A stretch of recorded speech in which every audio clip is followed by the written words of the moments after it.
पारितोषिक वितरण में के लिए आए हैं, उनको लग रहा होगा कि बीच में कहां से एक और दंतकर आ गया। मैं अपने सभागार में उपस्थित माननीय अध्यक्ष महोदय, आदरणीय सचिव महोदय,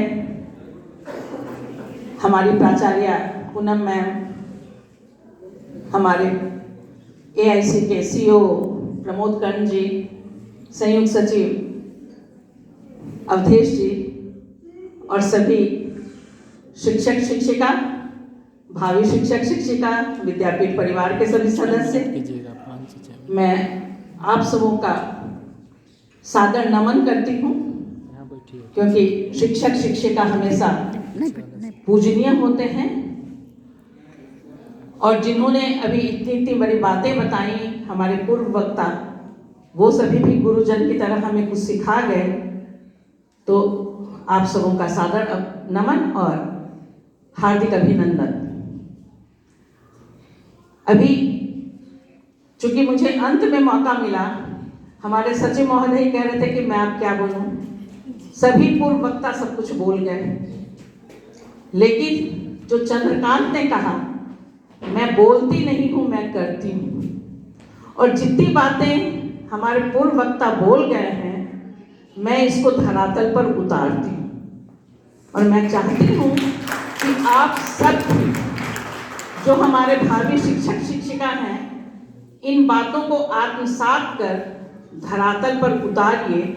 हमारा कर्तव्य यही है और जिनको हम कुछ देने जा रहे हैं, वो हमसे यही अपेक्षा करते हैं। मैं एक शिक्षिका हूँ, एक माँ हूँ, और एक माँ क्या चाहती है अपने बच्चों में, एक शिक्षक शिक्षिका क्या चाहते हैं अपने बच्चों में, वह सब हमें सिर्फ सुनना नहीं है, उसको करना है।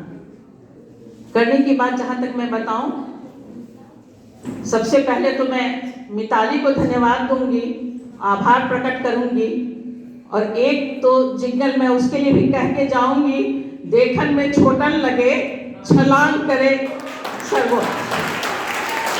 और यही छलांग आप सबको करनी है। उसकी हाइट देखिए, तो कहीं से खिलाड़ी नहीं लगती है, लेकिन जो बात आप लोग देखते हैं, जो बात शुरू से सुनते आ रहे हैं, आज वो रात में 10 बजे हो, 11 बजे हो, दिन में 2 बजे हो, सुबह 5 बजे हो, मैम ये करना है, मैम ये करना है। कोई दिन ऐसा नहीं जाता है जिस दिन मिताली मुझसे ये नहीं कहती है कि मुझे इस कोर्स में कुछ करना। और कोई भी बात करे, शुरू करेगी किसी चीज के लिए, लेकिन नेक्स्ट सेंटेंस ही उसका चला जाता है खेल पे। तो ये जुनून, ये निष्ठा हर टीचर्स को लानी है। और दूसरी बात मैं बहुत कम में कहूँगी, क्योंकि मैंने कहा कि मैं वैसी कंकड़ नहीं बनना चाहती हूँ जो आपके राह में रोड़ा लगता है। वैसी कंकड़ बनूंगी कि थोड़ा सा तुरंत में हटा दीजिएगा तो मैं हट जाऊंगी, ताकि आप लोग भी खुश हो जाइए। 2-3 बात मैं कहूँगी। जो खेल कूद के विषय में बात हुई, ये अब जो प्रिंसिपल मैम कह रही थी, सह शिक्षा नहीं है, ये करिकुलम का पार्ट है। इसको एक सूत्र मानिए। जिस दिन आप करिकुलम का पार्ट इसको समझ लीजिएगा, उस दिन आप अपने शिक्षण पद्धति में इसको ले आइएगा। जो बात अध्यक्ष महोदय कह रहे थे, एक खेलकूद है शारीरिक विकास तो मानसिक विकास। हम लोग के क्लास में जो प्रशिक्षु होते हैं, हर 10 मिनट 15 मिनट के बाद टीचर तो सोचते हैं पूरा 40 मिनट बोल गए, 1 घंटा बोल गए, मेरा स्टूडेंट से तो बहुत अच्छे से सुन लिया, लेकिन क्लास से निकल गया तो पता चलेगा कि वो तो आधी देर तक कंसंट्रेशन उसका था, उसके बाद उसका कंसंट्रेशन नहीं था। आप क्या बोल गए वो नहीं समझा। तो आपको हर 10-15 मिनट के बाद एक फिजिकल कुछ करवाना होगा।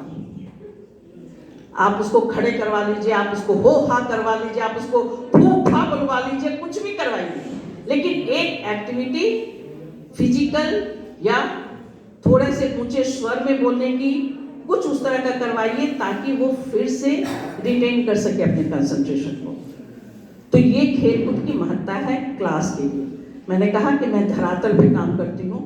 दूसरी बात जो अध्यक्ष महोदय कह रहे थे कि हम लोगों को हर एक विषय में इसको लाना चाहिए, खेलकूद को। मैं पुनः आप सबों से आग्रह करूंगी, वो जो अभी हमारे शिक्षक शिक्षिका क्लास में पढ़ा रहे हैं या आप लोग अपने स्कूल में पढ़ाने जाइएगा, आपको जो भी विषय मिलेगा, अब मैथ्स का टीचर बोलेगा कि मैं क्या खिलाऊंगा, साइंस का टीचर बोलेगा मैं क्या खिलाऊंगा।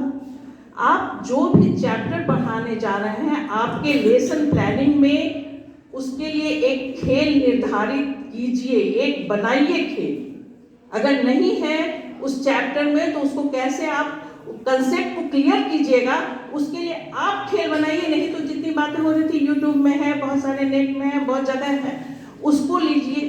कहीं ना कहीं से खेल का एक लिस्ट बनाइए कि इस चैप्टर के लिए आपके लेसन प्लान में, पहले हम लोग बीएड पढ़ा करते थे, लेसन प्लानिंग में क्या लेते, चौक डस्टर हो गया, काम खत्म, टीएलएम शिक्षण सामग्री। और शिक्षण सामग्री में क्या, तो क्या यूज करते थे पता नहीं, ब्लैक बोर्ड, चौक, डस्टर, इतिश्री हो गया लेसन प्लानिंग में सामग्री अगर यूज करना है तो। अब वो बात नहीं, आपको लेसन प्लानिंग में हर एक चैप्टर के लिए इस तरह से कीजिए कि उस चैप्टर में आप कौन सा खेल खिलवाएंगे। आपका वीकली लेसन प्लान बनता है, आपको एक सप्ताह किसी सब्जेक्ट को पढ़ाना है, 5 पीरियड पढ़ाने हैं, 6 पीरियड पढ़ाने हैं। एक पीरियड आपका उस लेसन प्लानिंग में, रूटीन में, बच्चों को जो रूटीन देते हैं उसमें एक रूटीन में एक दिन जरूर रखिए जिस दिन आप एक्टिविटी करवाइएगा खेल वाला। वो मानसिक भी हो सकता है, वो शारीरिक भी हो सकता है, वो कन्वर्सेशन वाला भी हो सकता है, किसी भी रूप में, लेकिन वो खेल वाली चीज रोज दिन आप चैप्टर को, ये इसलिए मैं कह रही हूँ कि हमारी शिक्षक शिक्षिका को भी ये करना पड़ेगा।